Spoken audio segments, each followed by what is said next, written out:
தமிழ்நாட்டுல உங்க வீட்டுல லைட்டு ஃபேன் எரியறதுக்கு காரணமே இந்த இடம் தான். இந்த இடத்துக்கு கீழே மிகப்பெரிய ஒரு கடலே இருக்குன்னு சொன்னா நம்புவீங்களா? வாங்க இன்னைக்கு என்எல்சி சுரங்கத்துக்குள்ள என்னென்ன நடக்குதுன்னு சொல்லிட்டு பார்க்கலாம். रुको जरा सबर करो. இப்ப நம்ம பார்த்துட்டு இருக்கிறதா இந்த என்எல்சியோட கரி பெல்ட். இது மூலமா தான் என்எல்சி டிபிஎஸ்க்கு கரி, அதாவது மைன்ஸ்ல இருந்து கரி எல்லாம் உள்ள போகும்.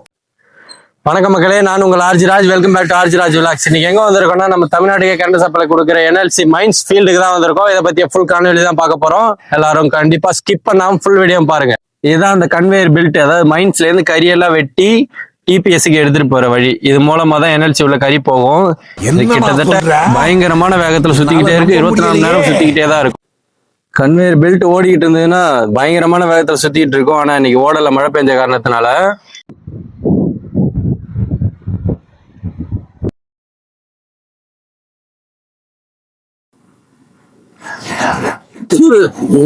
ஒரு சில பவர் ஸ்டேஷனுக்கு வந்து லோடு வழியா கறி எடுத்துட்டு போறாங்க. அதனால இந்த ரோடு ஃபுல்லாவே வெறி கரியா தான் இருக்கு. கண்ணாடி போட்டு கூட கண்ணை திறந்து பேச முடியல வீடியோல, அந்த அளவுக்கு மிக மோசமா இருக்கு.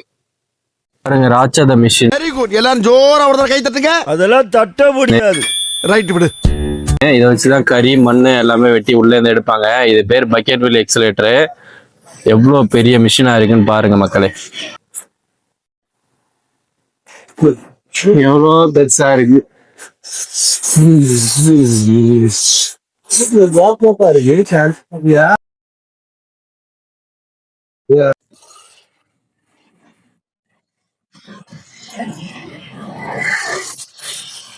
இந்த பாருங்க மக்களே, இதுதான் மண்ணு வெட்டுற பகுதி.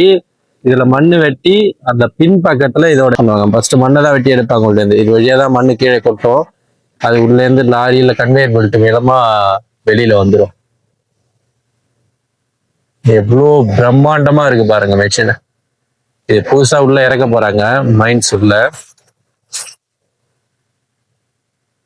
அதுக்காக தான் மிஷின் வந்து இங்க எவ்வளவு பிரம்மாண்டமா இருக்கு பாருங்க. அந்த செயின் எல்லாமே செயின் ஷா, 6 செயின் ஷா இருக்கு இதுல. மிகப்பெரிய மிஷின். இப்போ நாம கறி வெட்டுற, அதாவது மைன்ஸ் ஃபீல்டுக்கு வெளியில இருந்து அதெல்லாம் வீடியோ எடுக்க போய்கிட்டு இருக்கோம். அங்க தூரத்துல பெரிய மிஷின் நிக்குது பாருங்க. நம்ம வெளியில பாத்துட்டு வந்தோம்ல அந்த மிஷின், இதுதான் பக்கெட் வீல் எக்ஸலேட்டரு. மண் வெட்டுறது, கறி வெட்டுறது எல்லாமே இதில் தான் நடக்கும். இந்த வேலையை தாண்டிலாம் யாரும் உள்ள போகக்கூடாது, அதனாலதான் வேலி போட்டிருக்காங்க. உள்ள மைன்ஸ் ஃபீல்டுக்கு உள்ளலாம் அலோடு இல்லை. நான் வெளியில இருந்தா வீடியோ ஃபுல்லாத்தையுமே எடுக்கிறேன், உள்ள இருந்து எடுக்க முடியல. அதுக்கு முன்னாடி வேலியெல்லாம் கிடையாது, இப்போதான் போட்டிருக்காங்க. இது வந்து நிலக்கரியெல்லாம் எடுத்து முடிச்சிட்டாங்க. அதனால இன்னும் எடுக்க வேண்டிய கிராமங்கள்லாம் இந்த பக்கம் இருக்கு. தொப்பளிக்குப்போம், ஆண்டாக்கும், இந்த பக்கம் நிறைய கிராமங்கள் இன்னும் பேமெண்ட் கொடுக்காததால இந்த வில்லேஜ் எல்லாம் என்ன எடுக்காமலே இருக்காங்க. கிட்டத்தட்ட ஒரு நூற்றாண்டு ஆயிடுச்சு இந்த ஏரியாவில் நிலக்கரி கண்டுபிடிச்சது. அப்புறம் 1934 ஜம்பிள் மைன்ஸ் கிட்ட வந்திருக்கோம். இது எல்லாமே இப்போதைக்கு பப்ளிக் அலோடு பிளேசஸ் தான் நாங்கள் போறது. பார்த்தாலே தெரியும். இந்த இடம்லாம் அதுக்கு முன்னாடி வேற லெவல்ல இருந்துச்சு. இப்போ என்னன்னா அப்படியே ஃபுல்லா மாறியாச்சு. அந்த இடமே எல்லாமே மாறிடுச்சு. அதுக்கு முன்னாடி தான் main road, auto gate road, இது டவுன்ஷிப் போற வழி. ஆனா அதுக்கப்புறம் என்எல்சில எடுத்ததால இந்த ரோடு எல்லாம் காலி பண்ணேன்.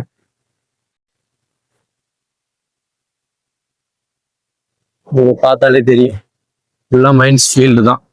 அங்க இருக்கவங்கள்ட்ட விசாரிச்சப்போ இது வந்து புது மிஷின் கிடையாது, உள்ளேருந்து வெளில எடுத்து வந்து ரிப்பேர் பார்த்துட்டு பெயிண்ட் அடிச்சு புதுசு மாதிரியே ரெடி பண்ணி வச்சிருக்காங்களாம். பட்டிட்டிங் இறங்கிலாம் பார்த்து திரும்ப இறக்கி விட்டு மண் வெட்டுவாங்க. இதை வச்சு ஒரு நாளைக்கு கிட்டத்தட்ட 1000கணக்கான டன் மண்ணை வெட்டி அனுப்ப. இந்த மிஷின் பக்கத்துலயே வந்து இப்ப வீடியோ எடுக்கிறோம். இது பப்ளிக் அலோட் ரோடு தான். இதுதான் மைன்ஸ் ஃபீல்டு. இங்க இருந்தா கறி வெட்டி டிபிஎஸ்க்கு எல்லாத்துக்குமே போகும், அதாவது பவர் ஸ்டேஷன் எல்லாத்துக்குமே. இங்க இருந்தா கறி வெட்டி மிஷின்ல எல்லாம் வெளில போகும்.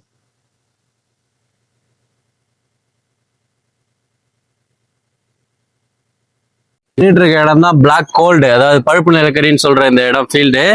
இந்த பழுப்பு நிலக்கரி எப்படி உருவாச்சுன்னா சுமார் 6 to 7 கோடி வருஷத்துக்கு முன்னாடி கடலூர், நெய்வேலி இது எல்லாமே அடர்ந்த காடுகளும் சதுப்பு நிலமா இருந்த ஃபீல்டு இது.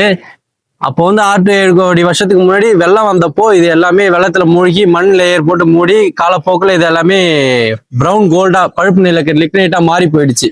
அதுதான் இன்னைக்கு நீங்க பாத்துட்டு இருக்க இந்த நிலக்கரி. என்ன மனுஷன் நம்ம நல்ல நேரம் இது இன்னும் கல்லா மாறாம கரெக்டா பழுப்பு நிலக்கரியாவே இருக்கு. அதனால எடுத்து நம்ம யூஸ் எல்லாமே பண்ணிக்கிறோம். அது போல லிக்னைட்னா நிலக்கரி, அதாவது லிக்னைட்னா லத்தீன் மொழியில மரம் லித்தும்னு பேரு. அதான் பழுப்பு நிலக்கரி, மரத்தோட நிலக்கரி, மரத்தால உருவான நிலக்கரி இது. இன்னும் நிறைய இடத்துல நிலக்கரி வெட்டത്തിന് நிலம் எடுத்து வச்சிருக்காங்க.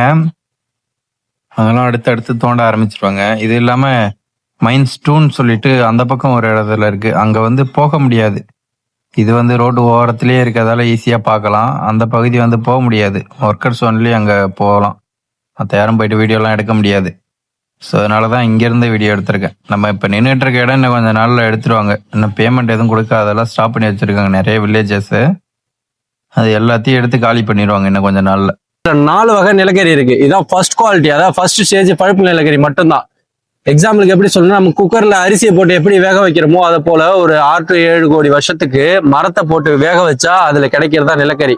இந்த நிலக்கரியை கையில எடுத்து பாத்தீங்கன்னா அதோட வுட், அதாவது வுட் டெக்ஸ்டர் நார் இன்னமும் தெரியும். ஏன்னா இதுல இன்னமும் ஈரம் அந்த எல்லாமே இருக்கு. ஏன்னா இது என்ன கல்லா மாறல, நிலக்கரியா இருக்கிறதால வுட் டெக்ஸ்டர் இன்னமும் தெரியும் நம்ம நிலக்கரியில. நம்ம நிக்கிற இந்த ஃபீல்டுக்கு கீழே மிகப்பெரிய கடலே இருக்கு. பயப்பிடிச்சிட்டான். எல்லாம் டெக்னாலஜி.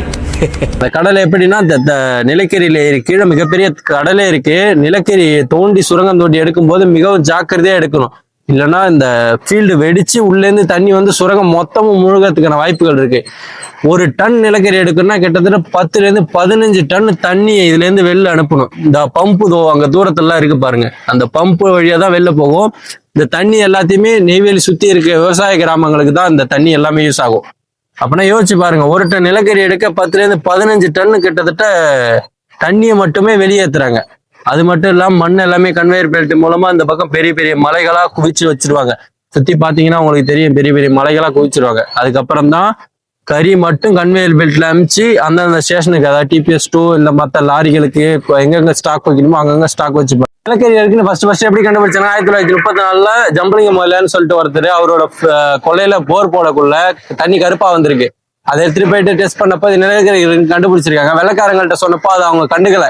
அதுக்கப்புறம் நாடு சுதந்திரம் அடைஞ்சதுக்கு அப்புறம் காமராஜர் பீரியட்ல காமராஜர் தான் நம்ம தமிழ்நாடு கரண்ட் சப்ளை அதிகமா தேவை, நெய்வேலியில அனல் மின் நிலையம் போடலான்னு சொல்லிட்டு நிலக்கரி இருக்கிறதால அப்போதைய பிரதமர் ஜவஹர்லால் நேரு கிட்ட கொடுத்து, நேரு மூலமா தான் இது பிளான் வந்து ஆரம்பிக்கப்பட்டது. நமக்கு நேரு வந்து என்ன பண்ணாருன்னா இதுக்கு தனியா ஒருத்தரை அசைன் பண்ணி, அவரு TMS மணின்னு சொல்லிட்டு நெய்வேலியோட ஃபர்ஸ்ட் சேர்மன் அவர் தான், NLC-யோட ஃபர்ஸ்ட் சேர்மன். அவர் மூலமா தான் NLC உருவாக்கப்பட்டது. 1956 மே 20 கோல்டன் கோடாரியை வச்சு ஜவஹர்லால் நேரு கையை வெட்டி, அந்த கோல்டன் கோடாரி கையை வெட்டி ஃபீல்டை தொடங்கி வச்சாரு. அதுக்கப்புறமா 1962 தான் அனல் மின் நிலையம் உருவாக்கப்பட்டது. ஏன்னா கரியை ஃபர்ஸ்ட் வெட்டி எடுக்கணும். வெட்டி எடுத்துட்டு TMS மணி மூலமா அவர் கடுமையா உழைச்சதால பேப்பர்ல இருந்ததை ஃபீல்டு ஒரு பெரிய ஃபேக்டரி, அதாவது இவ்வளவு பெரிய அனல் மின் நிலையம் உருவாக்குனார் அவர். அப்புறம் என்ன நடந்துச்சுன்னா, நம்ம கிட்ட டெக்னாலஜி அண்ட் மிஷின் எதுவுமே கிடையாது. சோவியத் யூனியன்ட்டேருந்து டெக்னாலஜியும் ஜெர்மனி கிட்டேருந்து கறி வெட்டுற மிஷின் இந்த ஃபீல்டு எல்லாத்தையும் வாங்கி இவங்க கறி வெட்டி ஆரம்பிச்சு 1962 TPS2ல முத கரண்ட் தயாரிச்சாங்க. இதான் நம்ம NLC-யோட வரலாறு. இவ்வளவுதான். வீடியோல நம்ம TPS பத்தி பார்த்தோம், இந்த வீடியோல மைன்ஸை பத்தி பார்த்துட்டு இருக்கோம். நிக்கிற மண்ணெல்லாம் பார்த்தா உங்களுக்கு தெரியும். இந்த மண்ணெல்லாம் சுமார் இந்த ரெட் கலர் சாண்டல்லாம் இருக்கு பாருங்க, சுத்தி இந்த பாறையை காட்டு. இந்த பாறையெல்லாம் பாத்தீங்கன்னா சுமார் சாண்டல் ஸ்டோன் சொல்லுவாங்க. இதை 2 கோடி வருஷத்துக்கு முன்னாடி உருவான பாறைகள் இதெல்லாம். நம்ம கடலூர் ஏரியாவை பொறுத்த வரைக்கும் அந்த கறி வெட்டுற மிஷின் இது இங்கே எல்லாமே மிஷின் எல்லாம் மேலதான் நிக்குது. மண்ணு வந்து அந்த கன்வேயர் பெல்ட் மூலமா அங்க போய் மேல கொட்டுறாங்க. இதுல இன்னொரு விஷயம் என்னன்னு பாத்தீங்கன்னா, நம்ம NLC நிர்வாகம் வந்து சும்மா சாதாரணமா உருவாகல. ஜம்பலிங்க முதலியார் கிட்டத்தட்ட 600 ஏக்கர் நிலத்தை கொடுத்து அதோட ஃபீல்டு தான் இன்னைக்கு NLC நிக்கிற பூமியே. 600 ஏக்கர் நிலம் கொடுத்தாரு. அது மட்டும் இல்லாம இன்னைக்கு இருக்கிற பல கிராம மக்கள் எல்லாமே நிலம் எல்லாத்தையுமே கொடுத்துருக்காங்க. நம்ம இது வரைக்கும் நம்ம NLC-யோட வரலாறு, டெக்னாலஜி எல்லாத்தையும், நெய்வேலியோட வரலாறு எல்லாத்தையுமே பார்த்தோம். இதுல என்னன்னா, நம்ம இங்கேருந்து எடுக்கிற ஒரு பிடி கைப்பிடி கறியிலையும் நம்ம மக்களோட தியாகமும் வாழ்வாதாரம் எல்லாமே இதுலதான் அடங்கி இருக்கு. இதுல என்னன்னா, NLC நிறுவனத்துக்கு நம்ம அரசாங்கத்துக்கு ஒரு கோரிக்கைன்னா, அவங்களுக்கு இன்னும் ஒரு சிறப்பா உதவி செய்ய. தமிழ்நாட்டுக்கே கரண்ட் கிடைக்குது. அந்த வகையில இருந்தாலும் சுற்றுச்சூழலையும் நம்மளோட மக்களோட மண் சார்ந்த தியாகத்தையும் பாதிக்காத வண்ணம் இருந்தா சிறப்பா இருக்கும். இன்னைக்கு வீடியோல நம்ம NLC மைன்ஸ் ஃபீல்டு இதை பத்தி இங்க கறி எப்படி எடுக்கிறாங்க எல்லாத்தையும் பார்த்தோம். இது போல நல்ல வீடியோ வேணும்னா சப்ஸ்கிரைப் பண்ணி வச்சுக்கோங்க மக்களே. பாய் பாய். நான் உங்கள் RGராஜ். திஸ் இஸ் அவர் RGராஜ் விளாக்ஸ். இந்த மிராச்சத மிஷின் இன்னும் வெளில தான் நின்றுட்டு இருக்கு. எத்தனை நாளைக்கு நிக்குன்னு தெரியல. நம்ம லோக்கல்ல இருக்கவங்க யாராவது போட்டோஸ் வீடியோஸ் எடுக்கணும்னா போயிட்டு எடுத்துக்கோங்க. இது மெயின்டெனன்ஸ்க்காக வெளில வந்து புதுசு மாதிரியே பெயிண்ட் பண்ணி எல்லா வேலையும் முடிச்சுட்டு திரும்ப உள்ள இறக்குறாங்க. இது அது வரைக்கும் இது வெளியிலேயே தான் நின்றுட்டு இருக்கும். போய் பாக்குறவங்க பாருங்க மக்களே. நம்ம என்எல்சி ரோட பாருங்க மக்களே, என்ன திறந்து பார்க்க முடியல, அந்த அளவுக்கு தூசி எல்லாம் அதிகமா இருக்கு ரோட்ல. கறி வண்டி எல்லாம் போயிட்டு இருக்கு பாருங்க. அந்த பக்கத்துல சாலை மார்க்கமா இதுல கறி எடுத்துட்டு போறதால இந்த பகுதியில அதிகப்படியான தூசு எல்லாம் இருக்கு. நல்லா திறந்து ரோடே பார்க்க முடியல, அந்த அளவுக்கு கறி அதிகமா இருக்கு. அதாவது இங்க ஒரு எல்எல்சி 2 மைன்ஸ் 2 இருக்கு.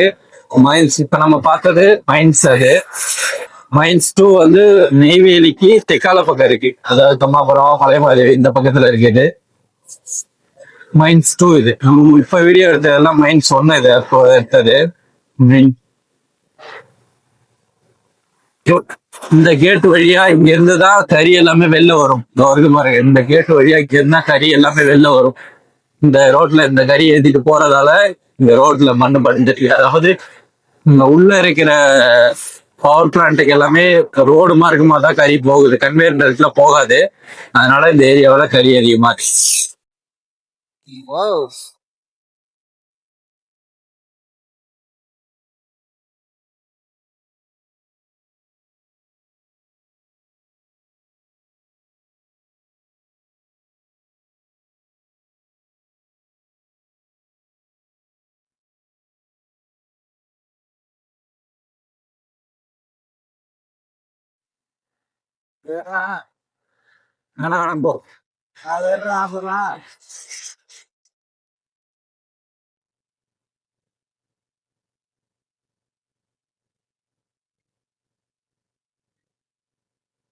போ போ போ போகுது.